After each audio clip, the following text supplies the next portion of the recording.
Hello everyone. Today I will be talking about ankle joint palpation. Myself Dr. Sneha Bhatia, MPT in Orthopedics and Sports Rehabilitation, in charge principal at Lead Srimati S.G. Patel Institute of Physiotherapy. So, audience who have yet not subscribed to my channel, before I start with my lecture, I would like to request you all to please subscribe my channel and press the bell icon to get notified for the next video, and also share this channel with the BPT students.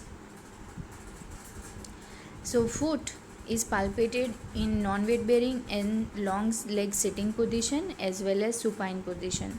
So, ankle joint can be palpated in non-weight bearing position, long sitting position as well as supine position. So, we have to palpate for the swelling. Extracapsular swelling around the ankle is indicated by swelling on only one side of the Achilles tendon, and intracapsular swelling is indicated by swelling on both the sides. We have to also note for any kind of pitting edema. Even if the edema is present, we have to palpate and identify whether it is non-pitting edema or pitting edema. Weakening or insufficiency of the action of the muscle pump of the lower leg muscle can cause the swelling. This type of swelling can persist for many weeks, and note the texture of the skin and nails. So if there is insufficiency in the lower leg muscles, that is the calf muscles, ankle pump muscles, so if there is any insufficiency of or weakness of the ankle pump muscle, then it can cause swelling at the ankle joint. And also, while we are palpating the ankle joint, we have to also note the texture and texture of the skin as well as the nails. Ischemic foot is there, then it will have loss of hair, coarse nails, and thickening of the nails will be seen. Systematic disease can also cause nail changes. So if the patient is having any kind of systematic disease, then the nail changes can be prominent. So this is the picture showing the bones of the ankle and the foot. We have the phalanges, metatarsal bones, cuneiform bones, first, second and third, cuboid bone, navicular bone, the talus and the calcaneum. Sometimes sesamoid bones are also present. So in case of palpation, if we feel the bony bump, then it can be presence of sesamoid bone.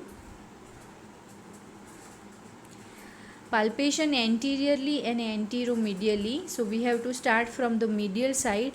First we have to palpate the great toe and the two phalanges. Then we have to palpate the metatarsal bones. Medially we have to palpate if any kind of bony bunion is present. We have to also check for exostosis, callus formation and inflamed bursa. So in case of exostosis or any bony spur is present, then callus formation will be prominent on the medial aspect of the foot. Check the plantar aspect for the presence of sesamoid bone. So we have to palpate the plantar aspect of the foot. If there is any bony bump that is very prominent, then it can be because of sesamoid bone. We have to also note the tenderness, whether there is any tenderness in the plantar aspect of the foot, swelling is present or not, and if there are any other signs of pathology. We have to palpate the first cuneiform bone, the navicular, and the second and the third cuneiform bones. It should be palpated on the dorsal and plantar aspects for signs of pathology such as fracture and exostosis. Laterally, we have to palpate the phalanges and the metatarsal heads. Palpate between the bones for interdigital neuroma. So we have to also palpate between the bones in case of interdigital neuroma. So we have to palpate the medial malleolus, then the medial tarsal bones and the posterior tibial artery. So the examiner stabilizes the patient's heel by holding the calcaneus with one hand and palpates the distal edges of the medial malleolus for tenderness or swelling with the other hand. Examiner may evert and invert the foot, feeling the movement between the talar head and the navicular bone. So when we ask the patient to invert and evert the foot, that time we can feel the movement between the talar head and the navicular bone. So in case of eversion, when the patient is performing the eversion movement, talar head will be very much prominent. So this is the picture showing the bones of the foot from the lateral aspect as well as from the medial aspect. So from the lateral aspect we can see the tuberosity of the fifth metatarsal bone, lateral intermediate and medial cuneiform bones, navicular bone, talus bone, peroneal trochlea, calcaneus and sinus tarsi. In the case of medial aspect, we can see the talus, we can see the sustentaculum tali, navicular, intermediate cuneiform, medial cuneiform, and the tuberosity of the first metatarsal bone and cuboid bone. These bones can be palpated from the medial aspect of the foot. So this is the picture showing the navicular bone. Once the examiner has palpated the medial malleoli, tibial bone, then if the examiner goes in the inferior direction, then navicular bone can be felt. Posterior tibial artery, which supplies blood to 75% of the foot, may be palpated as it runs posterior to the medial malleolus. Medial malleolus along its posterior surface, noting the movement of the tibialis posterior and long flexor tendons we have during the plantarflexion and dorsiflexion, and noting any swelling or crepitation. So we have to also palpate the muscle tendons which are present posteriorly to the medial malleolus. In case of any peritendinitis, there can be some swelling and inflammation which will be very obvious on observation, as well as it can be prominent on palpation also. So anterior tibia, move to anterior aspect of the medial malleolus and palpate the anterior portion of the tibia. Then we have to palpate the neck of the talus. Motion of dorsiflexion and plantarflexion. If we ask the patient to perform the dorsiflexion and the plantarflexion motion, the neck of the talus can be easily palpable. Dorsalis pedis artery, between the first and the second metatarsal bone, we have to palpate for the dorsalis pedis artery. Palpation anteriorly and anterolaterally. So laterally, first we have to palpate the lateral malleolus. Then we can, if we go in the inferior direction, we can palpate the calcaneus. Then we have to palpate the sinus tarsi, and then we have to palpate the cuboid bone.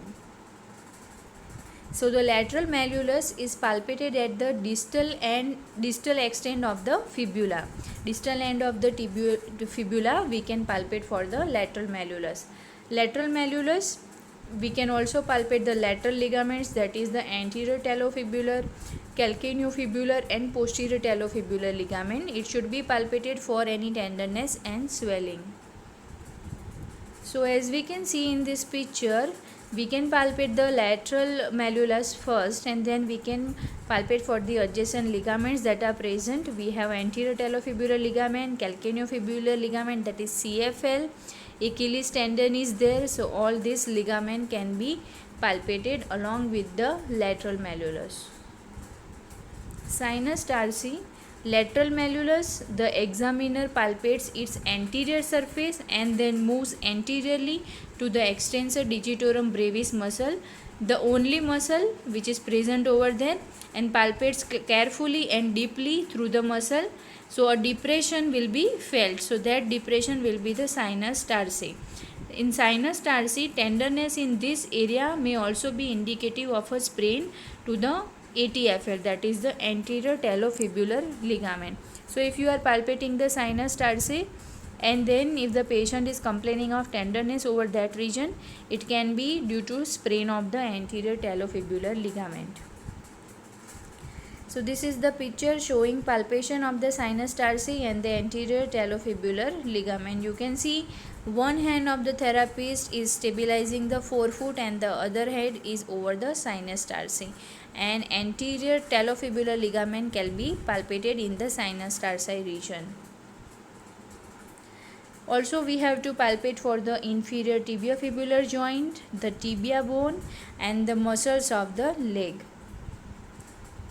So this is the picture showing the various points for palpation. We can see the lateral malleolus, peroneal retinaculum, then peroneus longus muscle tendon, which is given in the green color, We can see the peroneal tubercle, peroneus brevis muscle, and the base of the fifth metatarsal bone. So all these anatomical landmarks can be palpated on the lateral aspect. Palpation posteriorly. Patient is asked to lie in the prone position for the palpation of the posterior aspect of the foot. So prone position with the feet over the end of the examining table. So we have to ask the patient to lie in the prone position in such a manner that the feet of the patients are lying at the end of the examining table. So posteriorly, mainly there are three main things that we have to palpate. Those three main things are the calcaneus bone, the Achilles tendon, and the posterior compartment muscles of the leg. So remember, posteriorly we have to palpate for these three anatomical landmarks, that is the calcaneus, the Achilles tendon, and the posterior compartment muscles of the leg. So palpate the calcaneus posteriorly, and we have to check for any kind of exostosis or retrocalcaneal bursitis is present or not.